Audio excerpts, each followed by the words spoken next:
Hey everyone, and thanks for jumping back into the cryptoverse. Today, we're going to talk about Bitcoin, and we're going to talk about how the bears are in disbelief. If you guys like the content, make sure you subscribe to the channel, give the video a thumbs up, and also check out the Telegram channel, which you can find a link to in the description below. We also do have the premium list at intothecryptoverse.com. The prices are going to be going up in about 7 to 8 days, so make sure you guys sign up before then if you want to lock in the lower rate.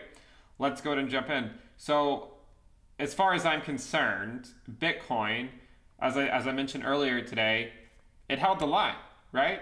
There's 3 criteria that Bitcoin has to fulfill in order for us to really get cooking. What's number one? Number one, to get above the 20-week moving average, which this is the red line. It's on the daily time frame, but the red line is in fact the 20-week moving average. So the first criteria, get above the 20-week moving average. That's number one. The second criteria, have a golden cross. That's number 2.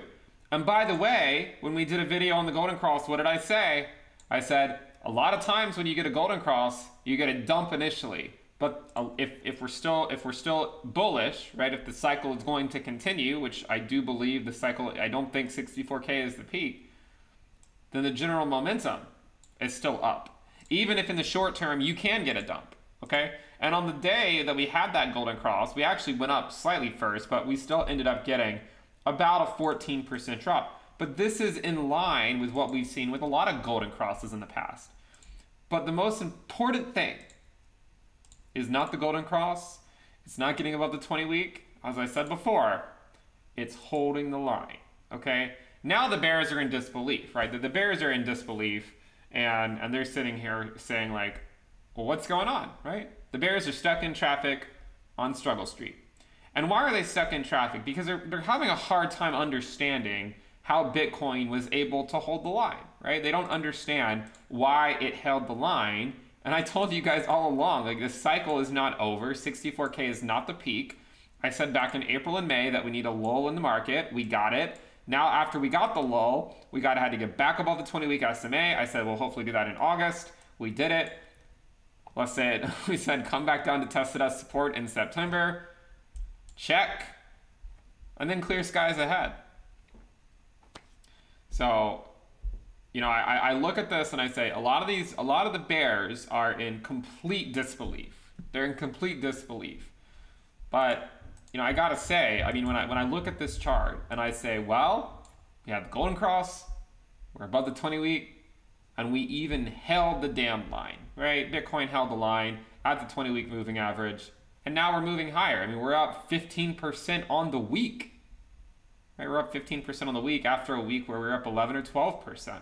So the bears will probably redraw their lines, and that's okay. But my guess is they're going to be screaming it's a trap all the way up to 100K. This is my guess. As far as I can tell, Bitcoin looks incredibly bullish. This is a higher low. Ultimately, we've already put in a higher high from August. If we were to, again, dubiously speculate on maybe how high it might go before it has a consequential pullback, I mean, I don't know. I mean, maybe we draw a line here. Again, as I said before, drawing lines is not my forte. Maybe we're in some channel like this. I mean, we could still be moving up here for a while. I mean, maybe the next stop is the all-time high. You know, I mean, it could be. It certainly could be if we continue to rally up. The next stop could be 64K for all we know, and it might not take that long to get there. Okay. So what I see is, you know, I see a lot of people that, you know, we had a ton of opportunity to buy Bitcoin over here, and they didn't take advantage of it, and a lot of people to buy Bitcoin over here, and they didn't take advantage of it. They didn't take advantage of it. I'm speculating, dubiously of course, that at some point in the future, there'll be another time where we'll see some type of downtrend like this, and people still won't take advantage of it, right? They will claim that it's going to go back down to 10K, and they will not take advantage of it. And maybe, you know, maybe it'll come when, I don't really know what the next sort of move back down would be. I mean, if we stay in this channel, which there's no guarantee we do, but even if we were to stay in this channel and we did something like this, and then we came back down, I mean, maybe we go back down to the, back down over here sometime in November or something. I don't really know. But even then, I'm guessing that people will still be calling for Bitcoin to go through, a crash back down to $10,000 and whatnot. I just don't see it happening. I try to remain as unbiased as possible. I am a Bitcoin bull with a couple panda bears next to me, but right now I told the panda bears to get in the trunk because I don't need them right now, right? Bitcoin held the line at the 20-week SMA. That's what we want to see, right? That's what we want to see. We want to see it hold the line. And if it holds the line, this is what happens. I mean, look. Look at this. We held the line. So, again, I do think that there's still some milestones for us to get past, but I don't really think Bitcoin's going to have too hard of a time getting past them. Some other notable areas are 57K. I guess I don't fully understand why so many people are so focused on 57K. They do have their reasons, of course. I don't really think 57K is that big of a deal. Maybe an area to watch out for would just be going up to the weekly time frames and looking at 60K. Okay, so we had 60K was the top of these weekly candles. So that might be an interesting area to watch, 60K. Beyond that, I would just say 65. I mean really 64.8 or whatever we went to, but 65K. Okay, so that's probably the next area that we might have to really spend some time to get past. The 60 to 65K area seems like it's probably going to be a good pit stop for Bitcoin to maybe take a breather for a few days. But I've had those thoughts before at prior levels, and I've also seen Bitcoin just blast through them as well. So this is not something you can take to the bank, of course.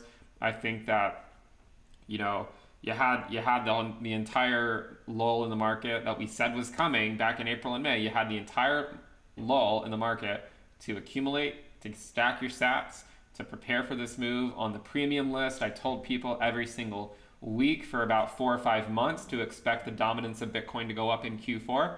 So they were all prepared, and I said back then, alts just simply aren't going to cut it, right? They're not going to keep up with Bitcoin when Bitcoin moves.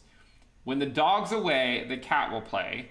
The dog being Bitcoin, the cat being Ethereum. When the cat's away, the mice will play. That's the mice or alts.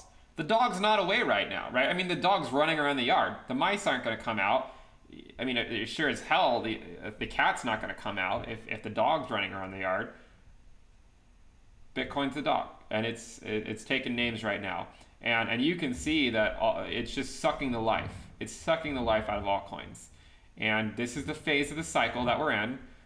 Again, I told the premium list for 4 or 5 months to expect it, that in Q4, the dominance of Bitcoin will go up. And the reason being is because Bitcoin will likely be extremely volatile in Q4, and altcoins just simply will not keep pace with it. The new people that joined crypto in March and April only ever saw Bitcoin not really do a whole lot. They were not aware of what Bitcoin does when it goes parabolic. Now you are. What happens? The market sits still and watches Bitcoin. I mean, look at it. It's up 8%. It's up 8% on the day. Okay? What are these other coins doing? Nothing. Nothing. Look at these Bitcoin valuations. I mean, come on. I mean, even Ether's down 5%. I'm a huge Ether bull, but you got to respect the king, right? Pay your respects to the king. That's Bitcoin. Link Bitcoin's down 8%, ADA Bitcoin's down 8%, Uni's down 8% against it, Aave's down 6%, DOT's down 4%, Theta is down 11%, Solana Bitcoin 13%, Maker Bitcoin down 9%, BNB against Bitcoin down 9%, Avalanche against Bitcoin down 13%. It's just the way the cycle works, okay?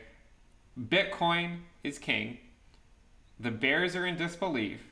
But I'm telling you now, we outlined the bull market conditions that we need to meet.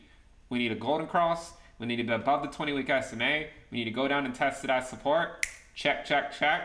I told you guys before, I put your laser eyes on. I mean, your metaphorical laser eyes on anyways. Because I do think we have clear skies ahead at this point. Now, with that said, you know, there are there's always going to be times when Bitcoin's going to have pullbacks. Okay, so you know, if this video could come out and then if Bitcoin drops 10% the following day, of course, you know, the bears might come out and claim victory. The thing is, at this point in the cycle, you know, at this phase, corrections are normal, right? No one's gonna care if Bitcoin drops 10%. You know, it's like saying, you know, the bulls and the bears are both right some of the time. The bulls are right most of the time, though, okay? So they're both sometimes right. But if you either had to be a bull or a bear, you'd be much better off being a Bitcoin bull than being a Bitcoin bear. I've said before, deterministic thinking is a dangerous thing, but if you're going to be deterministic about anything in crypto, it should be that Bitcoin will trend up with time. And what we're seeing is that Bitcoin is trending up with time. I said I don't think 64K is the market cycle peak. I think that'll be proven soon enough. I don't know how much longer it's going to take us to get there. My guess is, I'm sort of speculating that we get there sooner than most people think. Okay, I don't necessarily think it's gonna take that long for us to get there, and I think we're in that phase of the cycle where people keep waiting to buy the dip, but the dips aren't dipping as low as they want, and they just keep getting wrecked because they keep not jumping in, and it just keeps going higher. Like, it just keeps going higher. So I think we've actually navigated this fairly well. Wouldn't you say? I mean, we over here, we said expect a lull in the market. We're too far ahead of schedule. We got the summer lull above the 20-week in August, back down below to test it as support in September. If we held it as support, we have clear skies ahead, and we're off to the races. If you guys like the content, make sure you subscribe to the channel. We do have the premium list at intothecryptoverse.com. The prices will be going up in 7 or 8 days, so make sure you guys lock in the lower rate if you want to know how I'm navigating these markets. You'll get access to weekly reports and videos, the Telegram alerts channel, the Telegram chat room, the risk dashboard, and more. So make sure you guys check it out. Thank you for tuning in. Subscribe, click the bell icon to turn on notifications, and I will see you next time. Bye.